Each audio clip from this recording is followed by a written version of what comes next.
The harsh summer sun beat down on Angus Reed's weathered face as he stared out across the dusty plains of Wyoming Territory, 1876.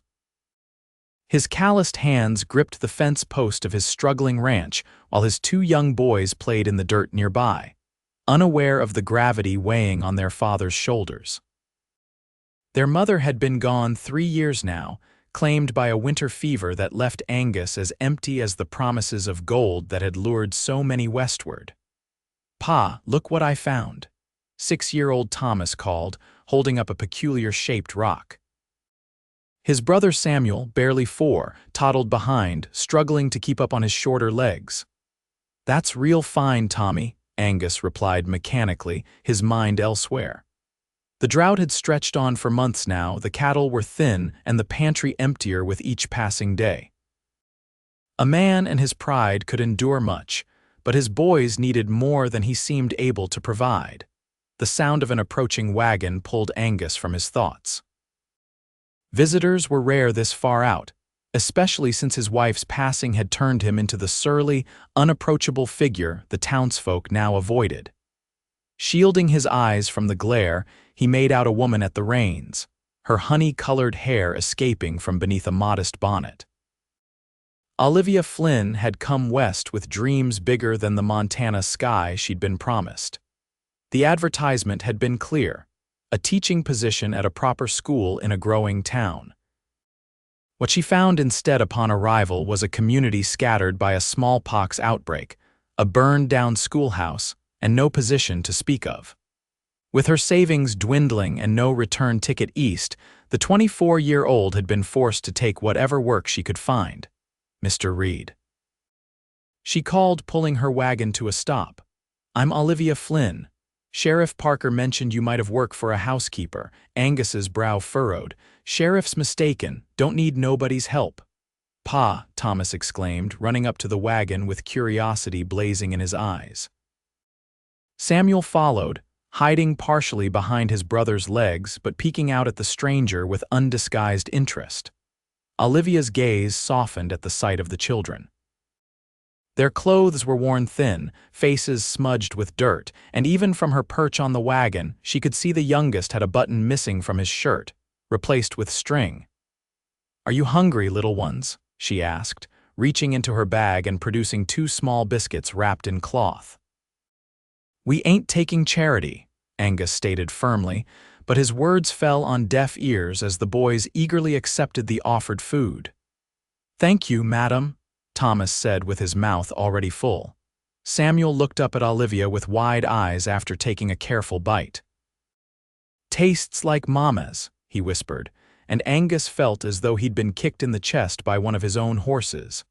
Olivia smiled at the children before returning her attention to Angus. "Mr. Reed, I'm not offering charity.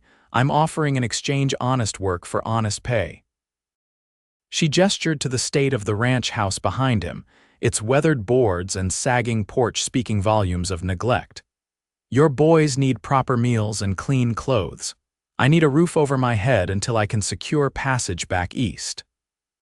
"I told you we don't need—" "Pa," Thomas interrupted, tugging on his father's dusty trousers. "My stomach hurts all the time, and Sammy cried last night 'cause his shirt tore." Angus stared down at his son, seeing for the first time in months the toll his stubborn pride had taken on his children. He looked back at the determined woman on the wagon, her green eyes unwavering despite the clear exhaustion in her posture. 2 weeks, he finally conceded. "Meals and basic housekeeping. You can have the storage room off the kitchen. After that, we reassess." Olivia nodded, relief washing over her features. "That's fair, Mr. Reed." As she climbed down from the wagon, Samuel approached her slowly, holding up the remaining half of his biscuit. "You want some back?" he asked innocently. Olivia knelt to his level, gently pushing his small hand back toward him. "That's for you, sweetheart.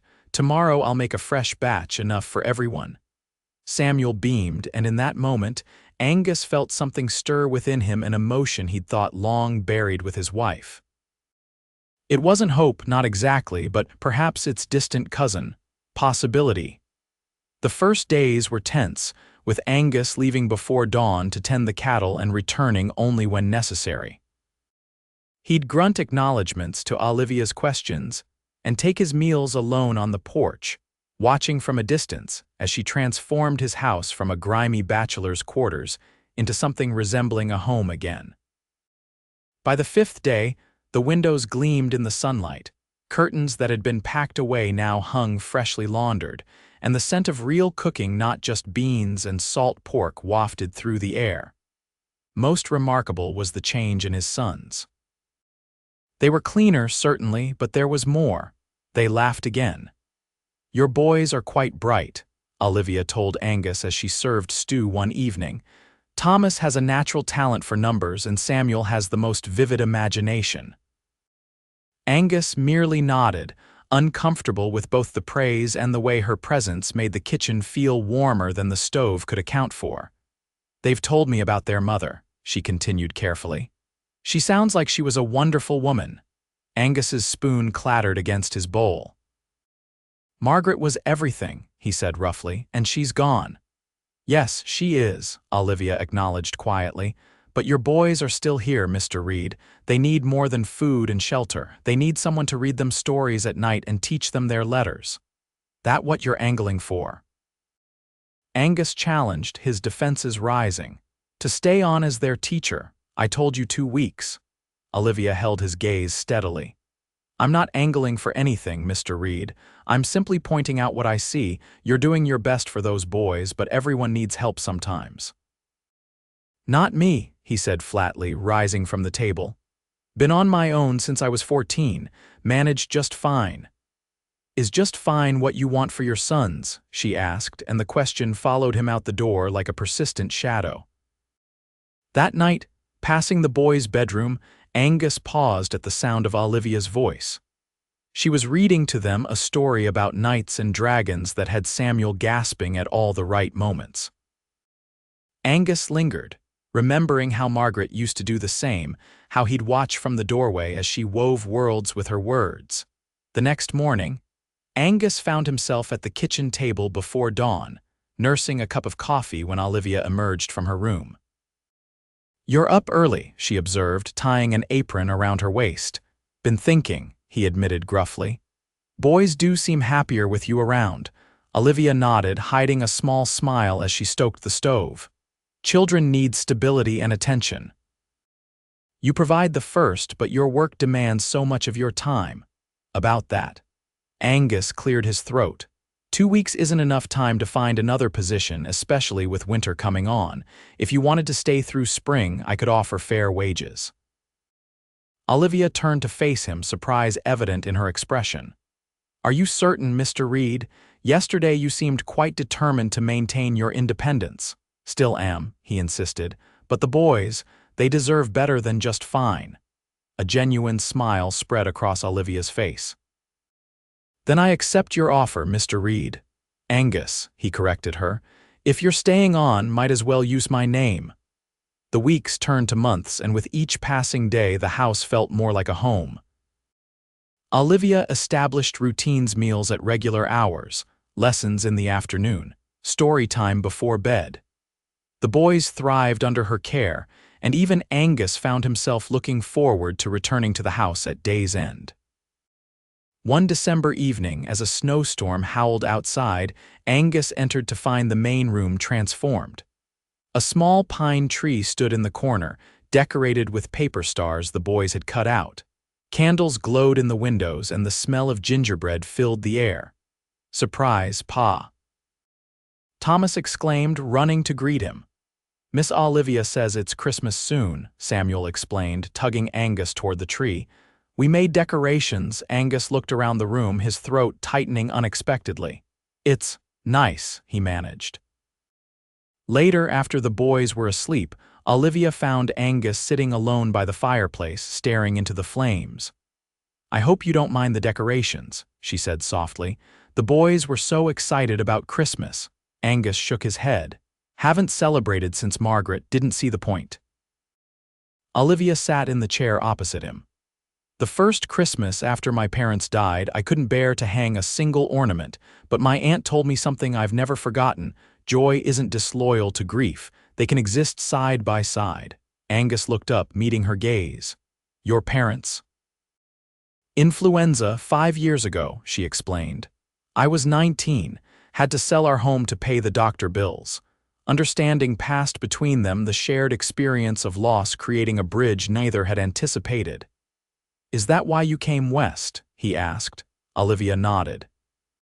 Thought I could outrun the memories, start fresh. Foolish, perhaps? Not foolish, Angus said quietly. Brave. The word hung in the air between them, weighty with unspoken admiration. Christmas morning brought a fresh blanket of snow, and the delighted squeals of the boys as they discovered simple gifts, wooden toys Angus had carved in secret, new mittens Olivia had knitted, and peppermint sticks from the general store. I have something for you as well, Olivia told Angus, handing him a small package wrapped in brown paper. Inside was a hand-bound notebook filled with stories the boys had dictated to her, their adventures, their memories of their mother, their daily observations about life on the ranch. So you never forget these days, she explained. They're growing so fast. Angus ran his fingers over the careful handwriting, emotion threatening to overwhelm him. Thank you, he said, the words inadequate for the gift she'd given him. That evening, as they sat together enjoying the last of the Christmas cake, Samuel climbed into Olivia's lap and nestled against her shoulder, his eyes growing heavy. Love you, Mama, he murmured sleepily, the words slipping out naturally. The room went still.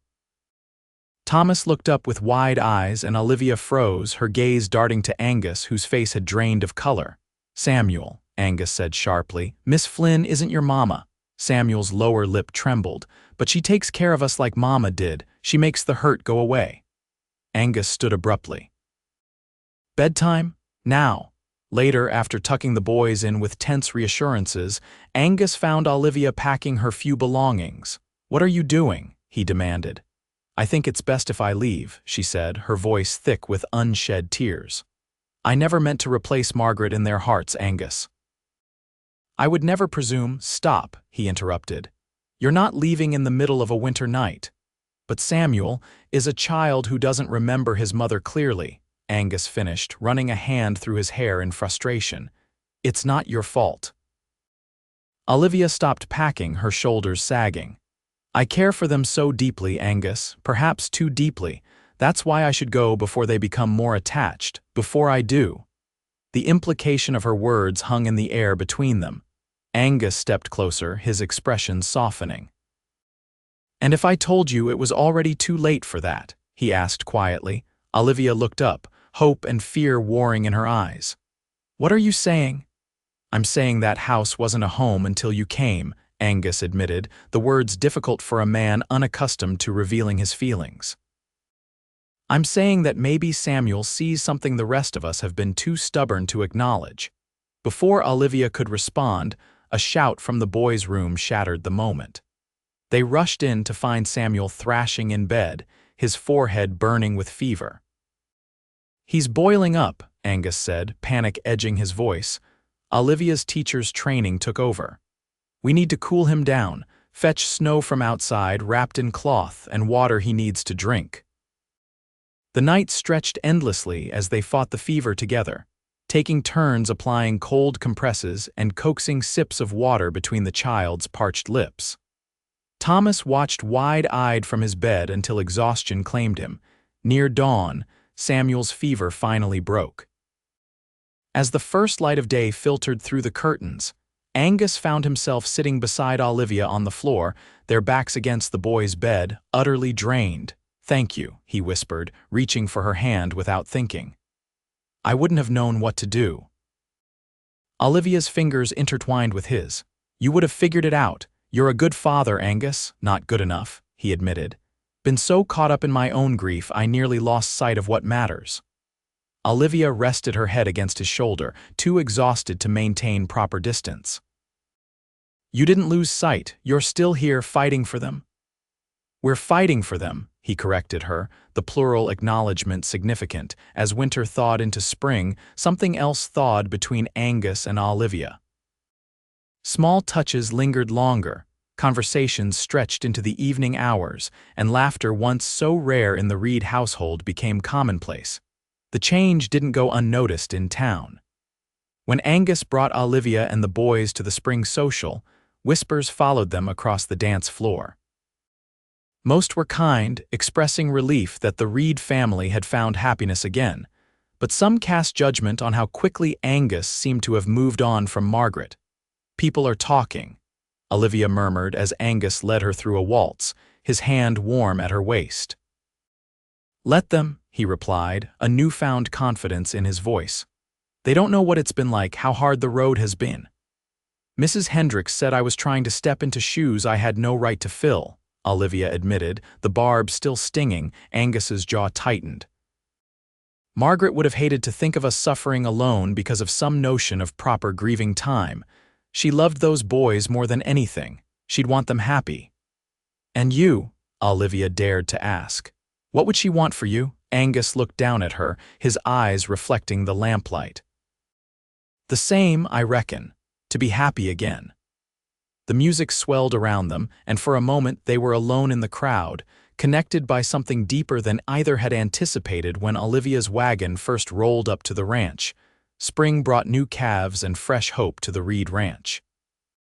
The cattle were healthy, the garden Olivia had planted was thriving, and the house had truly become a home.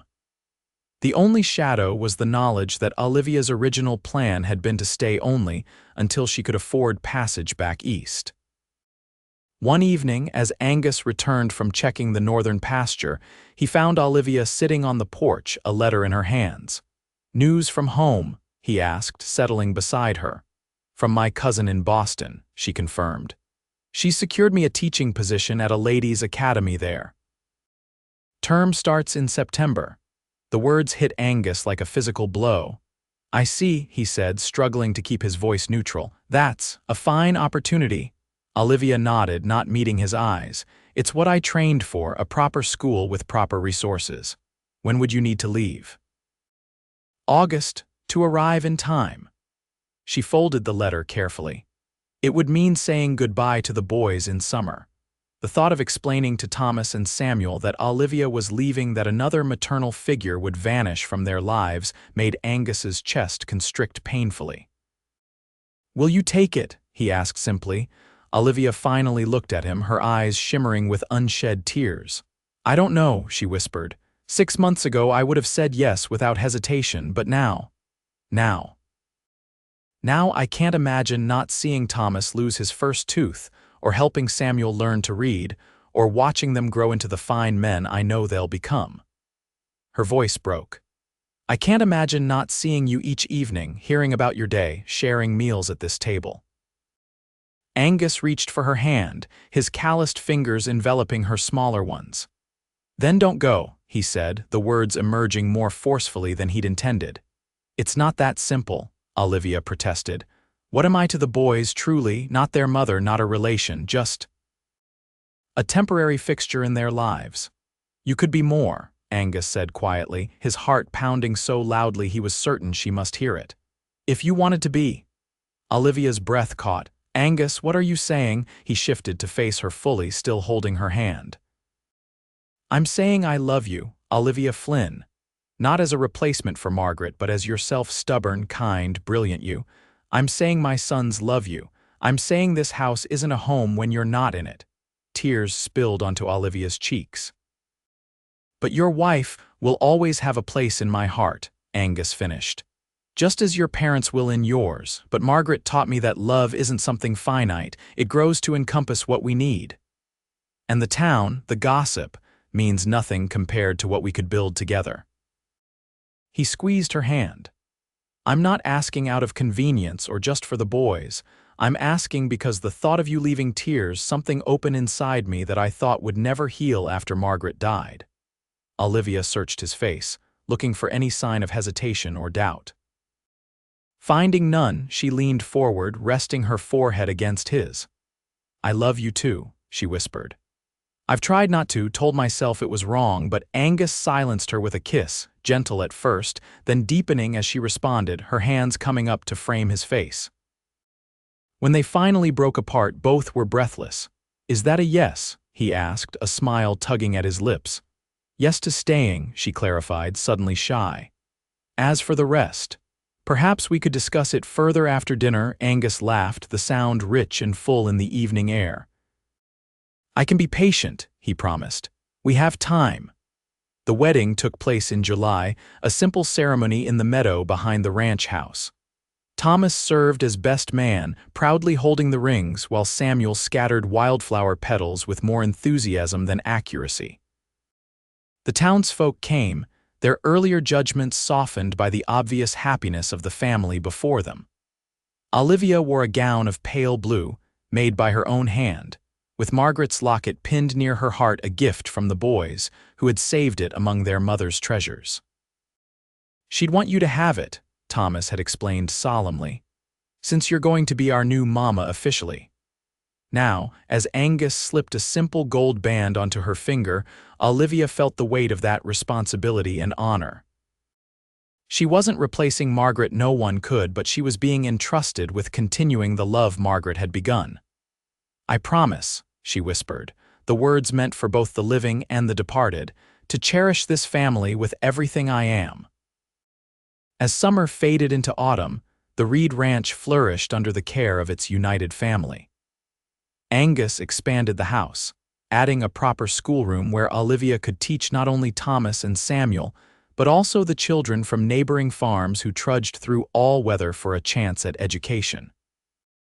In the evenings, they would gather on the porch, watching the sunset paint the Wyoming sky in impossible colors.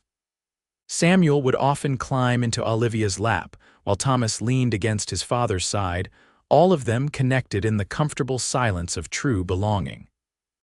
"Did I ever tell you about the day Olivia arrived?" Angus asked the boys one such evening, his arm draped around his wife's shoulders. "With the biscuits," Samuel exclaimed, now 7 and still fond of anything sweet. Angus nodded, his eyes meeting Olivia's with a warmth that still made her breath catch. "I told her we didn't need anyone, was the most foolish thing I ever said." "Good thing we knew better, right, Sammy?" Thomas said with the wisdom of his 9 years. "We needed a mama, and Pa needed someone to remind him how to smile." Olivia laughed, tears pricking her eyes. "And I needed a family to remind me what home really means." As the first star appeared in the darkening sky, Angus pulled his family closer. Once he had thought himself complete alone, capable of weathering any storm through sheer stubborn independence. Now, surrounded by the love he'd nearly denied himself, he understood that true strength came not from standing apart, but from standing together. "Make a wish, Pa," Samuel urged, pointing to the star. Angus shook his head, smiling. "No need," he said, looking from his sons to his wife, her belly just beginning to swell with the promise of new life. "I already have everything I could wish for." And in the gentle Wyoming twilight, the Reed family, once broken by loss, now healed by love, watched the stars emerge one by one, each light a testament to the power of second chances and the family they had built together.